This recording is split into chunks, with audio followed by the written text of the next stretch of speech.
It's no secret that Kuki Shinobu's release was met with a generally underwhelmed response. Her personal damage was weak, her healing was just okay, and there wasn't really a good enough reason at the time to choose her over other characters unless you absolutely needed an electro healer in your team, like in Taser teams that weren't using Kokomi and needed the survivability. But just like other electro units that got a huge buff thanks to Dendro reactions, Kuki is no exception. It's pretty clear now that she was designed with Dendro in mind, with her semi-split scaling with elemental mastery and slow-ish but consistent electro application. She's not broken now by any means, like I'm not gonna say that Dendro made Shinobu the best unit. Her raw personal damage is still quite weak and her healing hasn't improved, but it is enough in most cases and does get a boost when you build her with elemental mastery. But her real strength lies in Dendro reactions, and she can now be one of, if not the best choice in certain teams, and I'll talk about which ones I think she's better in just a bit. First, let's take a look at her kit. Her normal attacks are nothing special, but her last hit looks really cool when she throws the kunai, but unfortunately you'll rarely if ever see it. Her skill, on the other hand, is the most important part of her kit.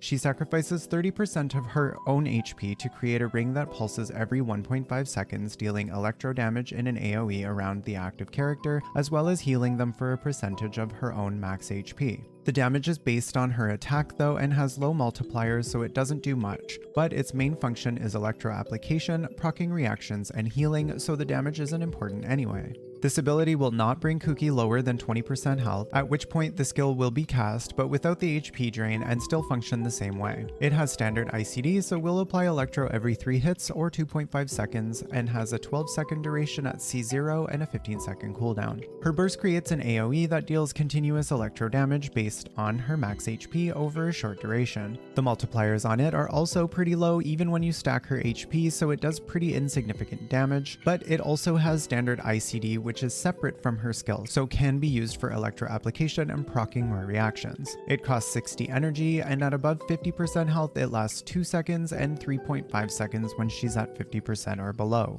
Her A1 passive grants her a 15% healing bonus when she's at 50% health or below, and her A4 passive increases her healing by 75% of her elemental mastery, and her damage is increased by 25% of her elemental mastery. And finally, her base passive is that she gains 25% more rewards when sent on a 20-hour Inazuma expedition. If you are running her just for reactions, her talents can actually be left at level 1, but if you do want to level them to increase her healing and get some personal damage out of her, the priority will be her skill, then her burst, and her normal attacks can still be left unleveled. Kuki's constellations don't sound very exciting on paper, but a lot of them are actually pretty useful. She functions just fine at C0, but her constellations do add some value to her kit. C1 increases the AoE of her burst by 50%, which is nice, but I feel like this could have just been base kit or a passive. But a bigger AoE is a bigger AoE, and it's good for proccing more reactions and applying electro on more targets in a bigger area. Her C2 is one of, if not her best constellation, especially if you're using her for reactions. It increases the duration of her skill by 3 seconds, effectively giving it 100% uptime, allowing it to proc more reactions and apply more electro. C3 adds 3 levels to her skill, which is good for her healing and a little bit for her personal damage.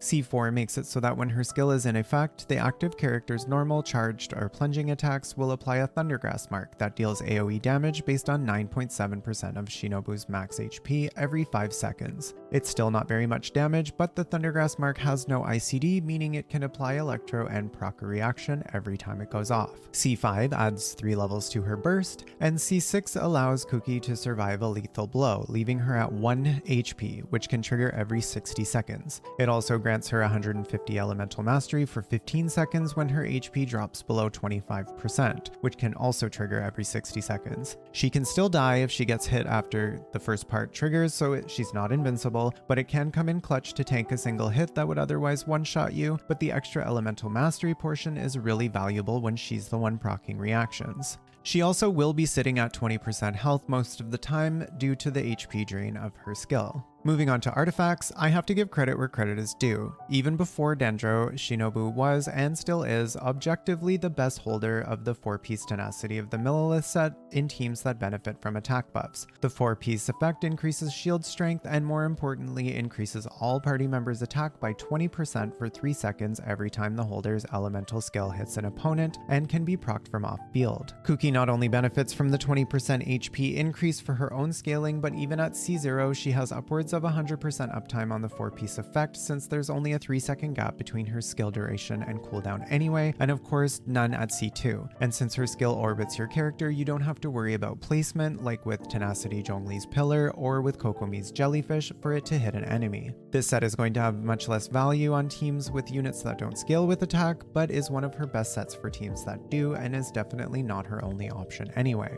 One such option, and one of her best sets, is the 4-piece Gilded Dream set, which will give her an additional 250 elemental mastery if she's the only Electro in the team, and 180 if she's with one other Electro teammate. Another option, which is good for both early and late game players, is the 4-piece Instructor set. The 2-piece grants 80 elemental mastery, and the 4-piece effect increases all party members' elemental mastery by 120 for 8 seconds when the holder's elemental skill triggers a reaction. Unfortunately, the 4-piece effect can't be triggered from off-field, so you can't abuse it with the uptime on her skill, but in more quick swap style teams, or teams where one unit isn't left on the field for really long periods of time, it works really well for reaction-based teams. Other options include any 2-piece combination of Wanderer's Troop, Gilded Dreams, and Instructor for the combined 160 EM, or a 2-piece of an Elemental Mastery set paired with 2-piece Tenacity for 80 Elemental Mastery and 20% extra HP. Her burst doesn't do very much damage, but it is pretty spammable, so the 2-piece loses value on her, but she could use a 4-piece Noblesse set if you have a good set and nobody else in the team is holding it, and you have enough energy recharge to spam Kuki's burst on cooldown. But I'd only use Noblesse on her if you don't have a 4-piece Tenacity set and really need the attack buff for your team, since Tenacity is just a better set for her in general for this use case.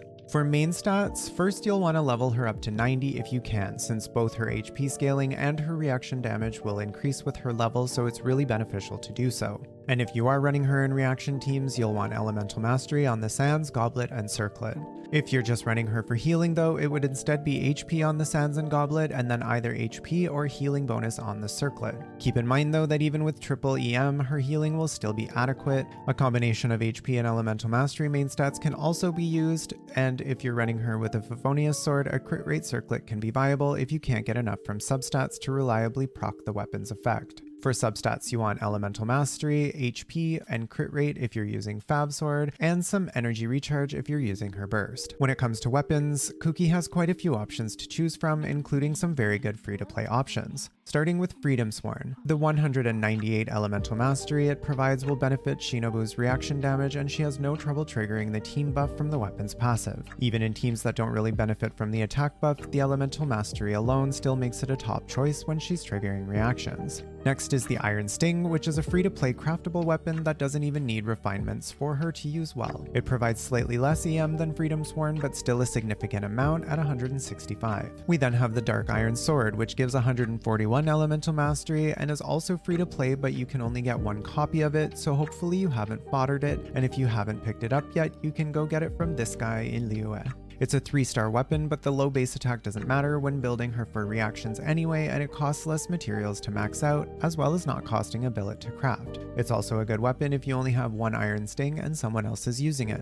More supportive weapons include the Sapwood Blade, the Sumeru craftable sword. She doesn't really need the energy recharge, but she can consistently proc the effect, which is that when the holder triggers a Dendro-related reaction, a leaf spawns that gives 60 elemental mastery to the character who picks it up for 12 seconds. The leaf can be picked up by another party member you want to give the EM buff to, or by Shinobu herself. If your team needs some extra battering, you can also give her Favonius Sword if you don't have a Favonius user in the team already.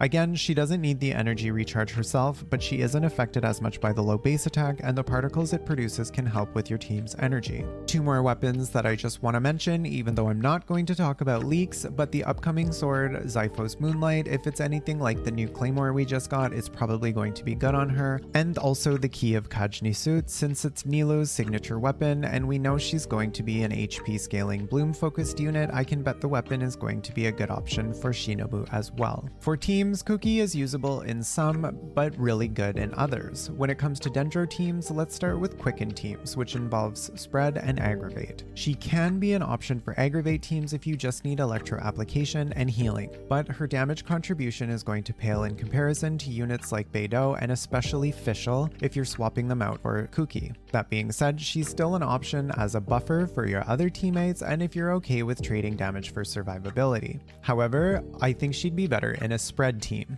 For Dendro DPS units right now, we pretty much only have Tegnari, but Shinobu can constantly trigger Quicken to enable Tegnari to do constant spread damage. As we get more Dendro units, the options will probably increase for spread teams, but I think Shinobu will be a good option for them in the future as well. What she really excels at though are Hyper Bloom teams. Her skill, Burst, and C4 if you have it will all trigger Hyper Blooms whether she's on or off the field, and if you build her full EM, they can do a ton of damage. Just put her with a Dendro unit, a Hydro unit, and a Flex unit, which can be a second Dendro unit, a Cryo unit like Diona for shields and EM sharing at C6 and additional healing, or even Zhongli for shields and resistance shredding.